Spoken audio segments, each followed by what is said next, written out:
Bom dia, eu sou o Ícaro e o Thiago já fez uma breve introdução do que eu vou falar.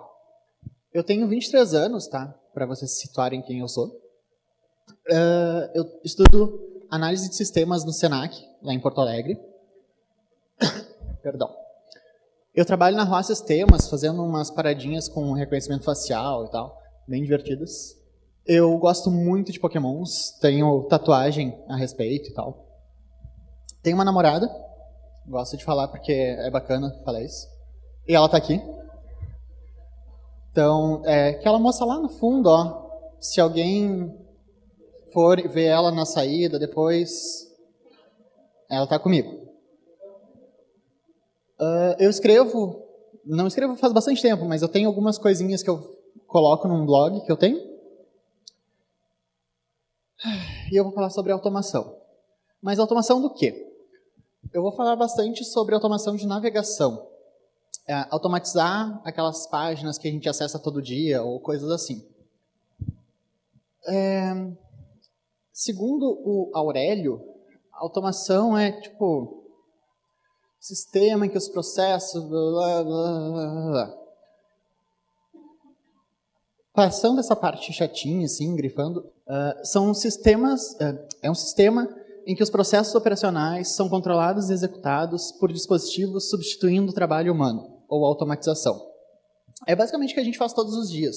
Se tu trabalha como desenvolvedor, tu pega tarefas, tipo, tu tinha uma planilha no Excel, tu transforma num sistema completo, tal, onde tu automatizou alguns processos que eram manuais para colocar na planilha, e hoje é através do sistema.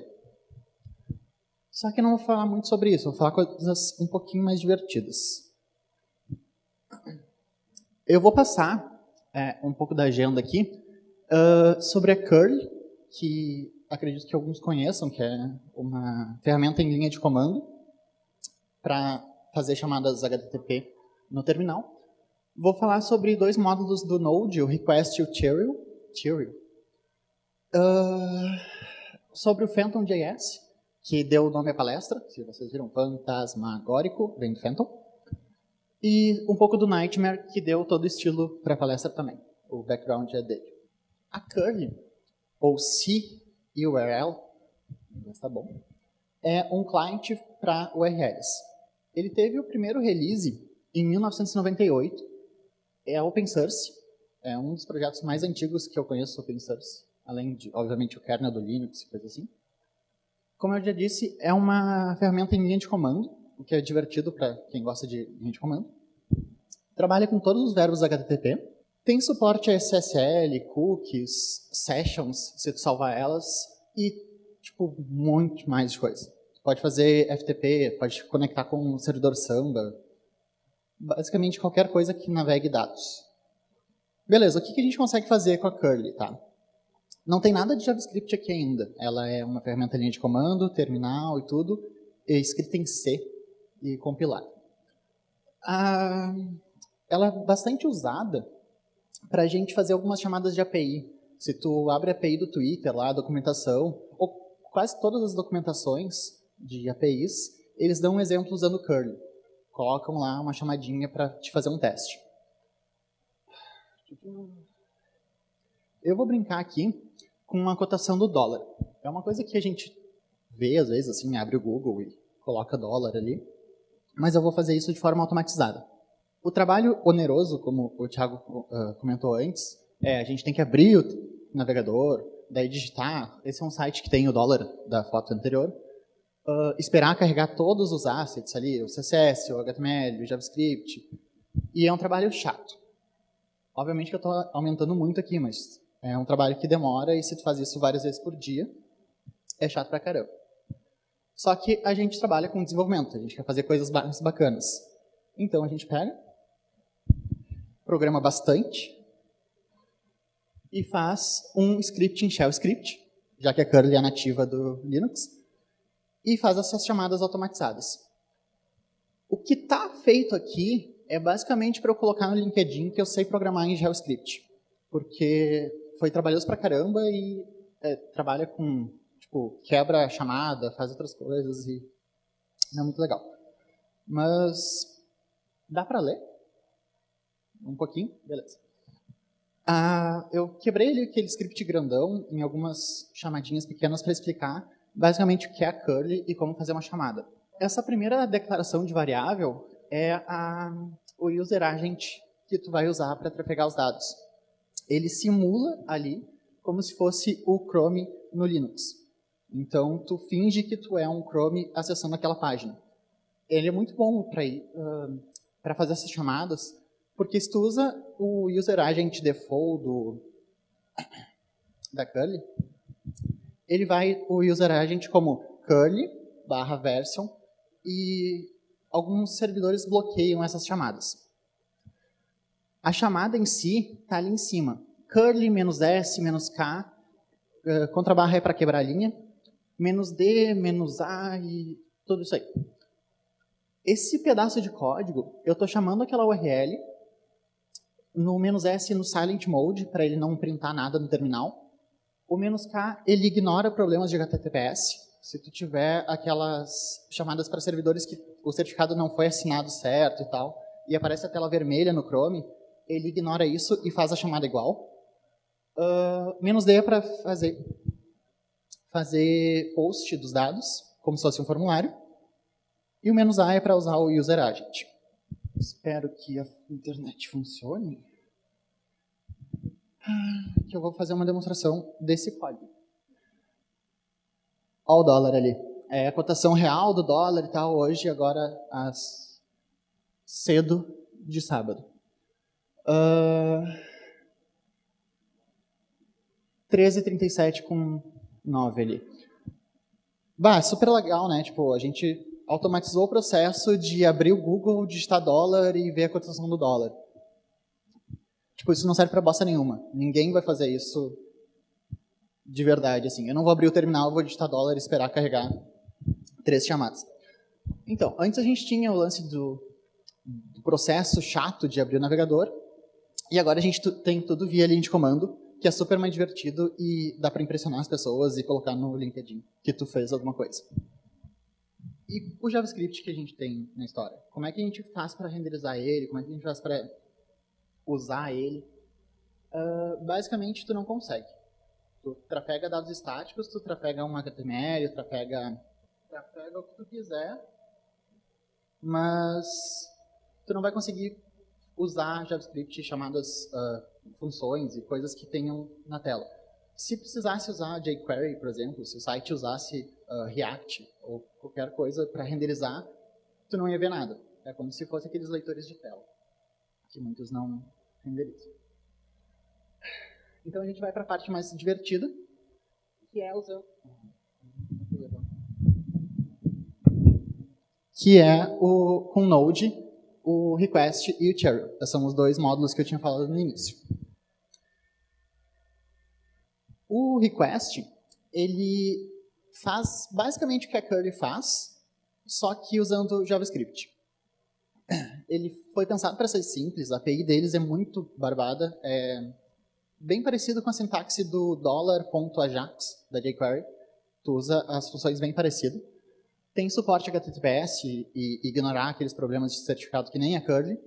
Tu usa todos os verbos HTTP, get, post, delete. E em JavaScript é mais fácil de escrever.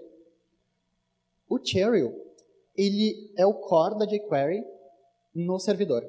Então, tu carrega um texto, ele faz o parse e usa aqueles métodos de find, value e faz pesquisa no DOM como se fosse uma página normal. Também em JavaScript, e a sintaxe é muito mais fácil de escrever do que um monte de expressão regular em shell, que é difícil. O que a gente consegue fazer com isso? Tudo que a gente fazia com a curly, de forma mais simples. Aquele script com a curly eu passei tipo umas 3 horas só pesquisando os comandos no shell, porque eu precisava fazer uso de expressão regular, substituir string, que não é uma tarefa fácil. E aqui agora a gente trabalha com JavaScript, tem as funçõezinhas bem mais barbadas, e consegue fazer busca no DOM. Agora eu vou fazer de novo a cotação do dólar, que é útil pra caramba, só que com uma chamada muito mais simples. Eu passei rápido antes porque era feio o código mesmo. E esse aqui dá para brincar e ver. Esse bloco aqui, ó, do request, ele é igual ou muito similar à chamada da jQuery, do Ajax. Então, se tu já trabalha com jQuery, é muito tranquilo de transportar para cá. Aqui nesse let $, é onde ele faz o carregamento da string que retornou para conseguir navegar como se fosse um HTML, uma página normal.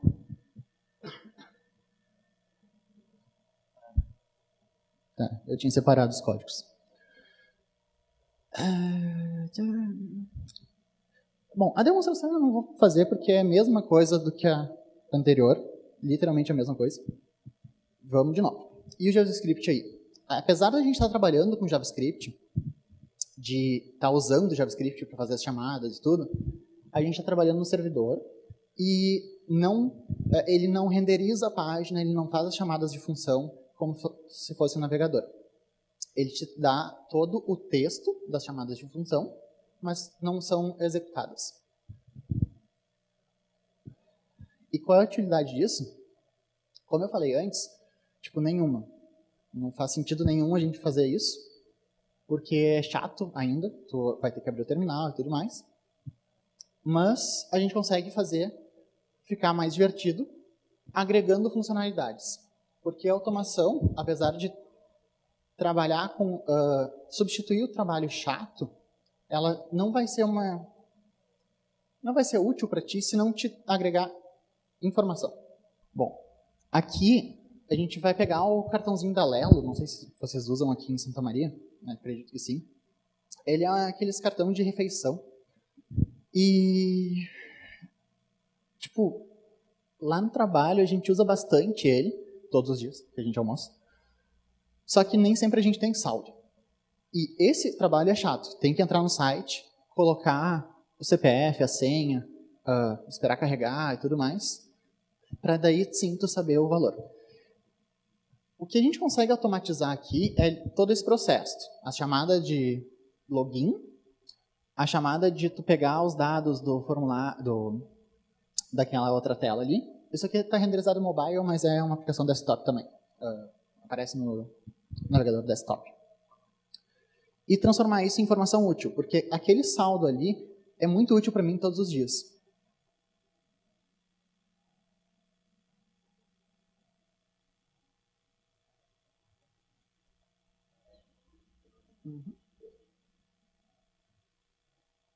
Tá. Nessa brincadeira aqui, o código depois está no GitHub.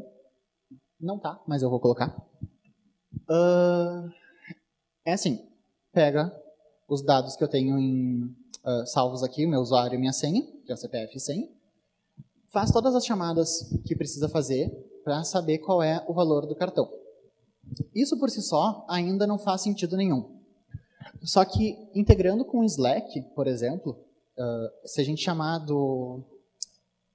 na Chrome Tab do Linux todos os dias às 11h50 da manhã, segunda a sexta, na verdade, e fizer essa chamada, ele vai trazer uma informação útil para a gente saber se... não aparece. Não fica tão legal se não aparece ali, mas... Ali embaixo, ó, dá para ver? Ícaro, seu, saldo, tá? Isso é uma informação útil para mim. Todos os dias às 11h50 da manhã, eu recebo o saldo do meu cartão e a gente consegue saber se a gente vai no cachorrinho da esquina ou se a gente vai no Outback comer o almoço. Ó, é assim que fica, é mais legal quando aparece. Como eu falei antes, não tem JavaScript ainda aqui. A gente não faz uso das chamadas que tem dentro do site, apesar de estar trabalhando com JavaScript. Mas daí, a gente vai para a parte mais legal, finalmente uma parte bacana, que é falar sobre o Phantom.js, que deu o nome à palestra. Enfim, o Phantom, ele é um navegador, só que sem interface gráfica. É um navegador headless. Ele é bem usado para fazer testes automatizados, navegação automatizada. pessoal do Twitter, bastante gente usa. Ele é de comando, tem toda a API do JavaScript, então lá sim tu vai conseguir chamar as funções que forem executadas na página. Trabalha com DOM, Canvas, SVG, não trabalha com WebGL, se não me engano. E ele faz tudo isso usando o WebKit. Uma coisa legal, a gente não vai usar o Phantom na palestra, tá? Eu vou usar o Nightmare, que é uma, entre algumas aspas, evolução. Eles se dizem uma forma melhor e mais moderna de ser um navegador headless. Por que eu não vou usar o Phantom? O Phantom está aqui desse lado, tá? O Nightmare está lá. Basicamente, o que está sendo feito ali é abrir o Yahoo, procurar sobre GitHub Nightmare e clicar no Submit. Com o Phantom, a gente precisa fazer... Eu nem sei quantas linhas tem ali, mas aqui tem tipo 4. É por esse motivo que eu vou usar ele. E o que a gente consegue fazer com ele, tá?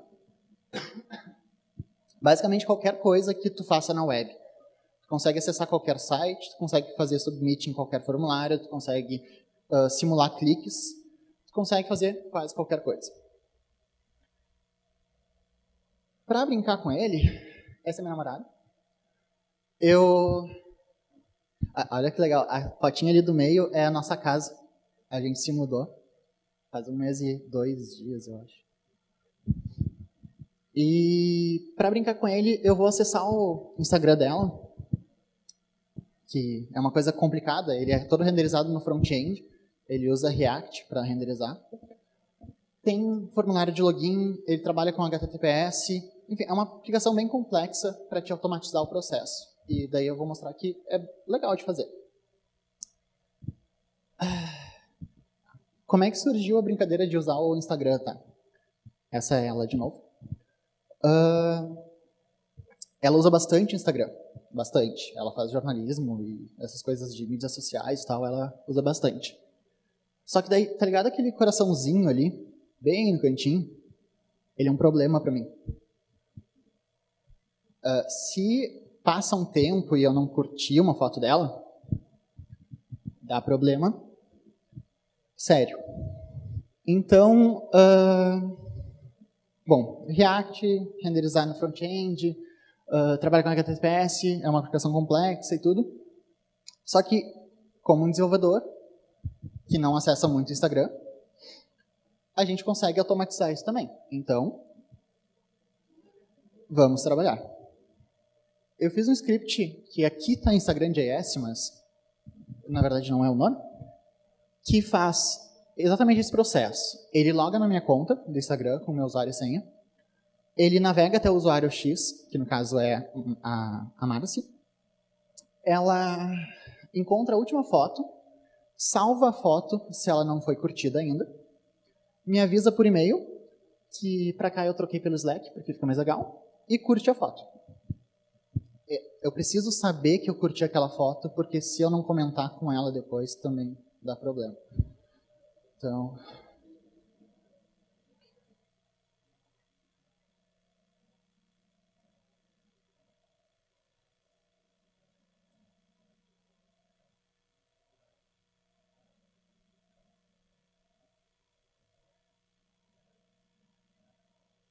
eu esqueci de discutir a foto, eu acho. Segurem um pouquinho que eu preciso... Senão não vai funcionar, né? Não faz sentido.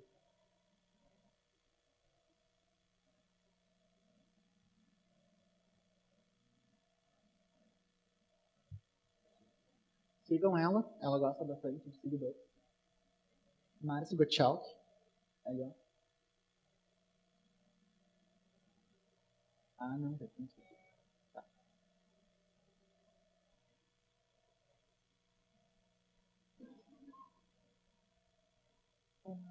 Aqui. Esse é o scriptzinho.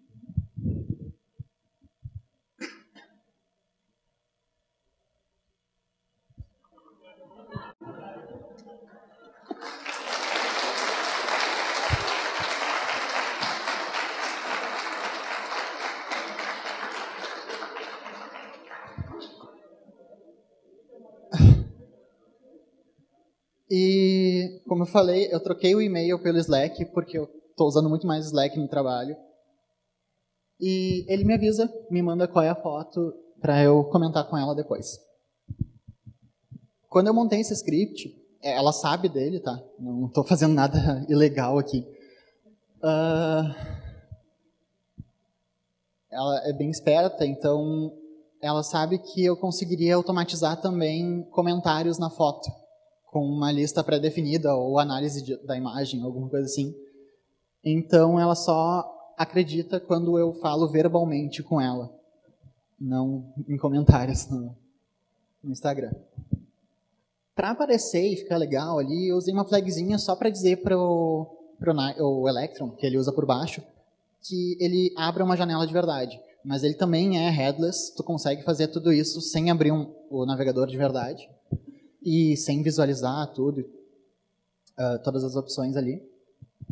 E colocar numa Chrome Tab, qualquer coisa assim.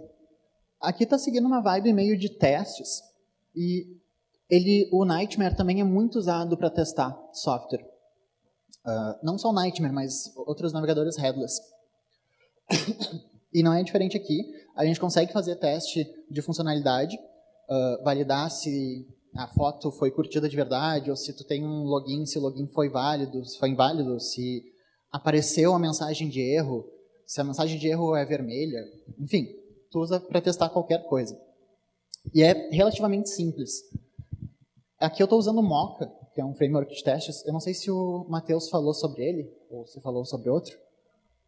E isso aqui é todo o script para te testar se o login foi válido no Instagram. 12, 30, menos 7, são menos de 30 linhas que fazem tudo isso. O processo ali é bem fácil de entender. Go to, espera, daí ele espera um formulário e um botão. Evaluate é para te executar alguma coisa na página. Evaluate, ele sai do escopo do Node e executa na página, como se fosse o console. Então ali eu digo para ele colocar o meu username, o meu password, disparar o evento, porque com a última versão do React precisa fazer assim, não funciona o Nightmare sozinho.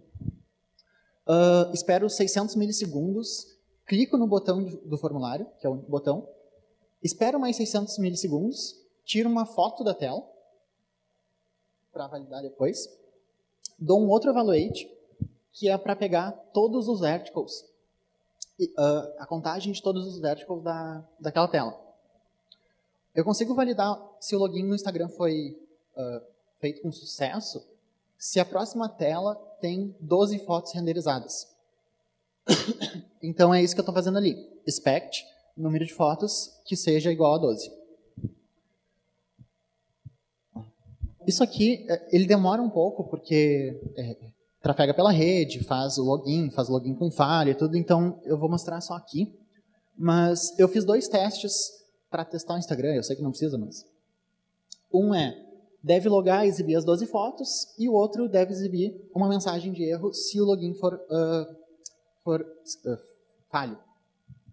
Ele passou nos 2 testes, ali estou usando o Mocha também, e ele tira uma foto e salva numa pasta de fotos do teste.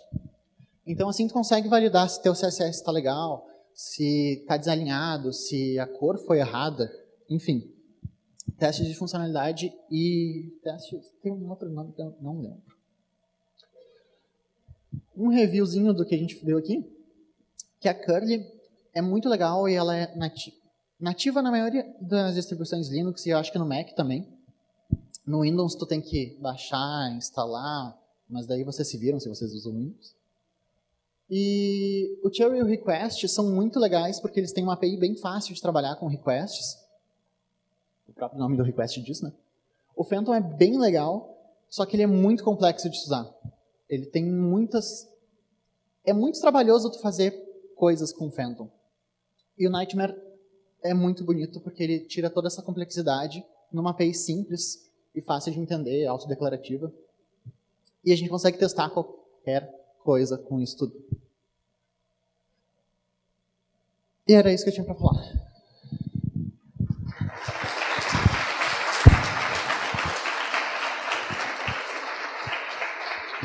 duas coisinhas. Esse código tá no GitHub? Vai estar. E qual a dificuldade para fazer a mesma coisa ou semelhante no Facebook? Copiou? A dificuldade é tu entender qual é o teu processo de automatização. Tipo, se tu vai ter que logar no Facebook, tu vai ter que achar as URLs certas da navegação e achar os elementos que tu quer usar. Por exemplo, o login no Instagram. Vou voltar um pouquinho. Ó, o login no Instagram é name, username. Então, no Facebook, tu tem que achar qual é o elemento que tu vai ter que preencher com o teu nome, o teu login e senha, né? E quais são os elementos que tu vai ter que curtir. O Instagram tem um problema muito grande, não é um problema, é foda pra caralho, é muito bom. Que a cada deploy, eles mudam o nome das classes do CSS que eles estão usando. O React tem um componente que tu declara lá e ele, quando faz deploy, ele faz diferente pra, sei lá, mais fácil. Esse cara aí. É muito legal. Só que quebrou a minha aplicação, porque eu ia pela classe. Antes era botão login. Beleza, eu pegava a classe e preenchia nele. Clicava nele. E daí eu precisei agora entender qual é a estrutura que eles têm, única, para clicar naquele botão. Essa é a dificuldade que tu vai ter no Facebook, que ele também é renderizado com React e tal. Nesse caso, dá para ver que o Nightmare, eu nunca usei o Nightmare, eu já usei o Phantom, ele oculta o manejo de sessão, cookies, etc. Tu tem acesso explícito a isso também, se tu quiser? Sim. Até eu descobri isso ontem. O Nightmare, ele usa o Electron por baixo dos panos. É aquele negocinho do GitHub que usa o Atom Shell, sabe? Ele usava o Phantom.js. Por isso que ele está aqui na palestra. Quando eu fiz a palestra, ele estava usando.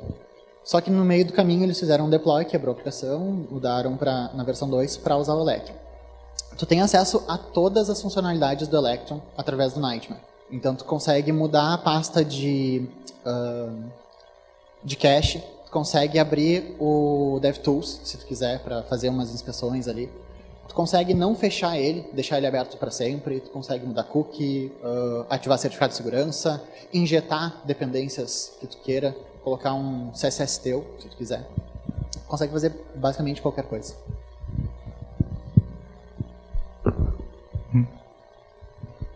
Eu não estava preparado para a pergunta. Terrala. Opa! Esse teu teste aí, ele é claramente dependente, da rede e do acesso ao Instagram, no caso, né? Tem algum framework JavaScript que consegue gravar as respostas das tuas requests HTTP para criar tipo um VCR no Ruby, ou em vez de mocar o resultado do teu teste, fazer uma execução com rede e depois reaproveitar o resultado nos outros testes para não depender da rede? Cara, vai tipo... Não, tem sim. Aqui eu fiz uma brincadeira, tá? Não é um teste real. Eu não vou... Primeiro que eu não vou testar o Instagram. E segundo que era só para mostrar que a gente consegue usar o Nightmare para alguns testes com a rede. Tem sim frameworks. Eu não sei te dizer quais. Talvez o pessoal que fala mais sobre isso... O Gustavo, sabe algum? Bom, enfim, mas tem, tá? Se tu procurar no blog da... Blog de Pinterest. Se tu procurar no blog de engenharia do Pinterest, eles têm. Eu já li lá sobre isso, e eles fazem isso porque são muitas requisições que ele tem que testar. Mas, sim, aqui tudo depende da rede. Tanto que eu coloquei não aparece aqui, mas... Só um pouquinho. Eu coloquei um timeout para o Mocha, que, como depende dessa rede aqui, e às vezes... E às vezes a rede não é muito boa. Aqui, ó. Tu precisa dizer, cara, espera uns 90 segundos aí, porque a rede é meio lenta e eu preciso que tu teste isso no tempo específico. Então, aí ali eu coloquei um before para declarar a variável do Nightmare e finalizar ela quando termina. Então tem uns workarounds assim que você consegue usar. Só complementando então a pergunta do cara, o LinkedIn tem um projeto que o nome é Sepia. E a descrição é justamente essa, é um VCR-like do Ruby para o JavaScript. Então, funciona da mesma forma. Vamos agradecer então o Icaro de novo.